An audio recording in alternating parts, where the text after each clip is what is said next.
この間のですね、いろいろ SDGs とかパリ協定をめぐる動きなどを少し進めていきたいと思いますので、よろしくお願いします。タイトルとしては脱炭素時代のエコライフということで、カーボンニュートラル、脱炭素というのが急速にキーワードになってきましたよね。SDGs も両方とも2030年が一応の目標年次というふうになっています。それではですね、始めたいと思います。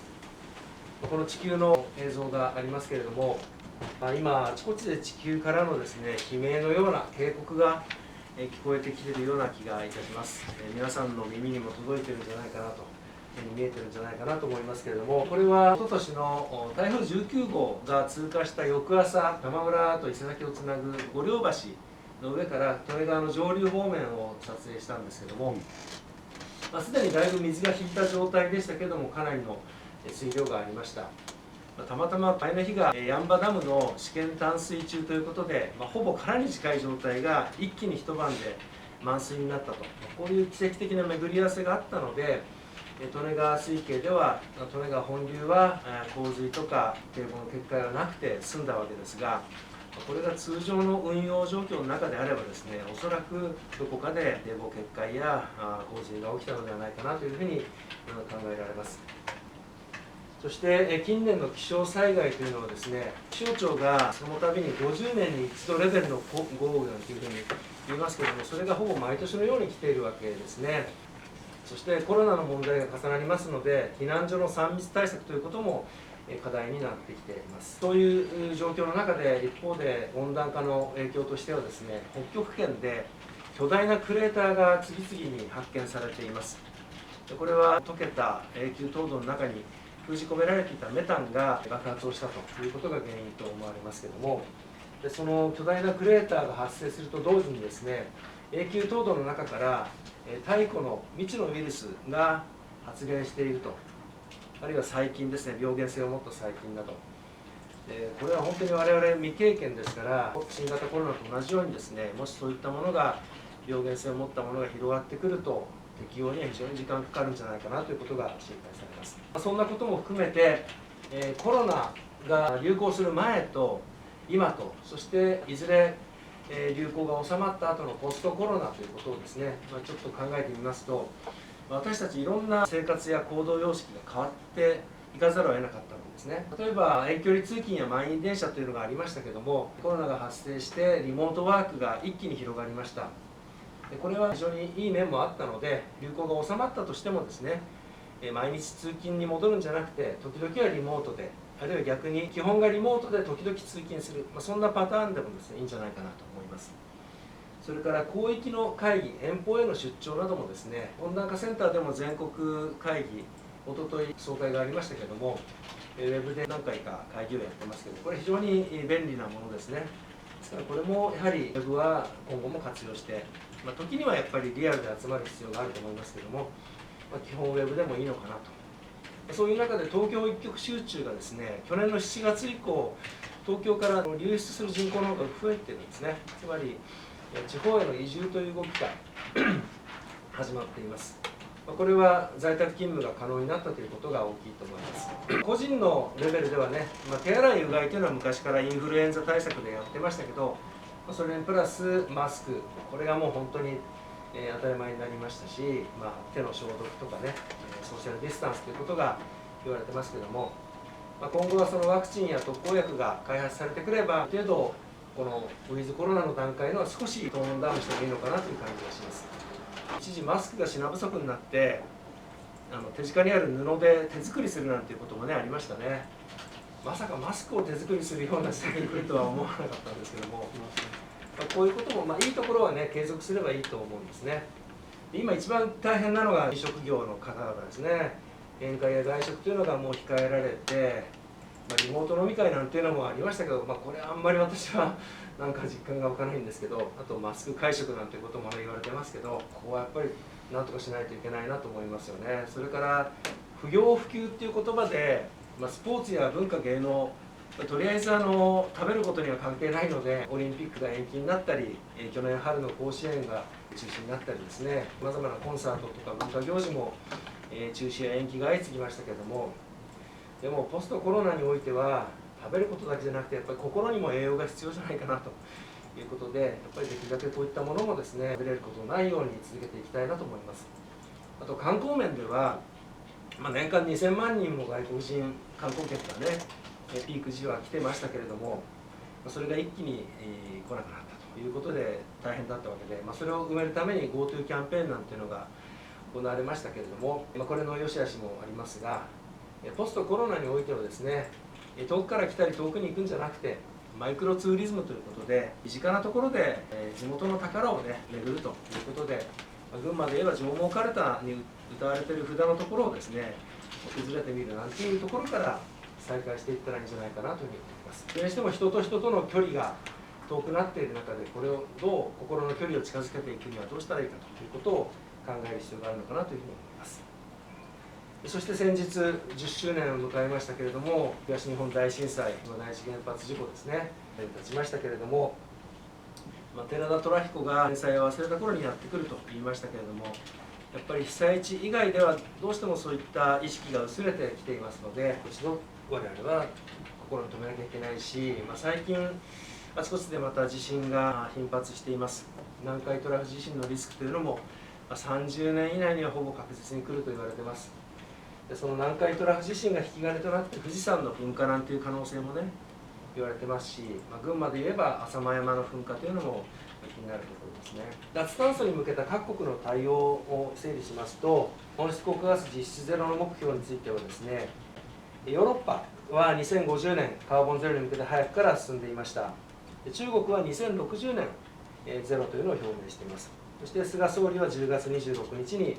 カーボンニュートラル宣言をやりました。でアメリカは11月にバイデンさんが当選したことによって同じように2050年ですね、パリ協定に復帰をして再生可能エネルギーやグリーンニューディールを進めるというふうに言っています。そして当面のパリ協定2030年目標についてはですね、11月にイギリスのグラスゴーで COP26 開かれますけれども、そこまでに各国が2030年目標を見直して提出することになっているので、日本もですね、今そのためにまずエネルギー基本計画の改定が行われています。7月までに改定する予定で、現在は再生可能エネルギーを2030年時点で全体の22から 24% を再エネで賄うという計画になっているんですけども、これを少なくとも 50% には高める必要があるのかなというふうに思っています。それから温暖化対策の方ではですね、これを11月までに温暖化対策計画を改定するということで、検討が始まっています。現在は 26% 削減ということが目標値になっていますが、その先2050年にゼロにするためには2030年で 26% ではちょっとその先が厳しいので、これもやはり 50% 程度まで減らしておく必要があるのではないかということが言われています。その中で群馬はですね、これは昔から私言っていることですが、運輸部門からの排出割合が全国よりも10ポイント高いという状況が続いてきています。これちょっと最新の統計ではこの差が少し縮まって7ポイントぐらいになったということが、県の方から言われましたけれども、いずれにしろ群馬はマイカー王国、マイカーの比率が高いので部門からの排出が多いということになっています。でそれに対しては温暖化センターとしてはスマートムーブということを推進してきました。群馬のドライバーは横断歩道で歩行者を渡らせない、止まらないドライバーが多いということも言われてます。それから脇道から大通りに出るときに横から来た自転車と出会い頭でぶつかるという、そういう事故が多いんですね。普段自分が自転車に乗ってないドライバーは自転車が来るっていうことをあんまり考えないですね。そういう意味でやっぱりドライバーのマナーアップが必要かな。道路は車だけのものじゃないよということをですね、考える必要があると思います。そしていずれは来る免許返納、その時になって慌てても遅いんですね。元気なうちから徒歩や自転車あるいは公共交通を使うということでスマートムーブを心がけていれば歩いて健康長寿ということになるわけですけども、そういうふうに日頃から心がけていきたいものだと思います。そして群馬乗り換えコンシェルジュというアプリが作られて今無料で配られていますけども、これを使えば現在地と目的地を入力すると最適なバス路線も含めてですね、ルートが案内されます。鉄道も含めて案内されますので、これを使えば今まではバスの路線を調べるって面倒くさかったんですけど、これで簡単に調べられます。それから普通の Google マップでも同じように検索できますので、ぜひこんなのも使いこなしていただければと思います。それからもう一つの要素で、ゴミの問題がありますよね。持続可能な社会、循環型社会の形成ということでいうと、去年の7月にレジ袋が有料化されました。たかだか3円程度でもですね、結構みんなエコバッグ持つようになりまして、ほぼ8割以上持参されているということですね。レジ袋の次は今度プラスチック製のスプーンを有料化しようなんて話もね出てきてますけれども、さあどうなりますことやら。プラスチックは年間で1000万トン以上日本国内だけで生産されて、900万トンほどのプラスチックごみが発生しております。でこれがきちんと回収されて一斉にリサイクルや処理されていればいいわけなんですが、そこから漏れてしまったものがプラゴミ、マイクロプラスチックの問題につながっているわけですね。これをなくしていくには、必要なものはしょうがないとして、プラスチック以外の素材に置き換えられるものは置き換えていくとかですね、あるいは使ったものはきちっとリユースリサイクルするような仕組みを徹底することが求められると思います。もう一つ食品廃棄物の問題があります。年間で2550万トンほど発生しています。そのうちの600万トンほどはまだ食べられるのに捨てられてしまう、これを食品ロスというわけですけど、家庭と事業系半々ぐらいに出てるわけですね。その一方で世界では8億人ほどの栄養不足の人口がいると言われているわけで、そこに対して年間400万トンほどの食料援助が行われています。これを行っている WFP という世界食糧計画は去年のノーベル平和賞を受けました。そういうことが行われているその 1.5 倍もの量の食品ロスを出し続けている日本ってどうなんだろうということを考えます。そして子どもの貧困、途上国だけではありません。日本国内でもですね、格差が広がっていますので、フードバンクとか子ども食堂という取り組みが各地で行われて、群馬県内でもですね、ネットワークが作られて活動しています。こういったところにもうまくつなげていければいいのかなというふうに思います。そして一人一人の消費者が心がけるべきこと、これは昔グリーンコンシューマーというね、環境に優しい消費者ということが言われました。最近ではそれがさらに進んでエシカル消費、倫理的な消費ということが言われています。で私はよく言うのは、生鮮品は手前から取りましょうと、奥の方の日付の新しいものに手を伸ばしてですね、引っ張り出すのはこれはあまりスマートじゃありませんよということを言っています。これを徹底していきたい。ですからマイバッグ運動の次はですね、手前取り運動というのをしたいなというふうに思っています。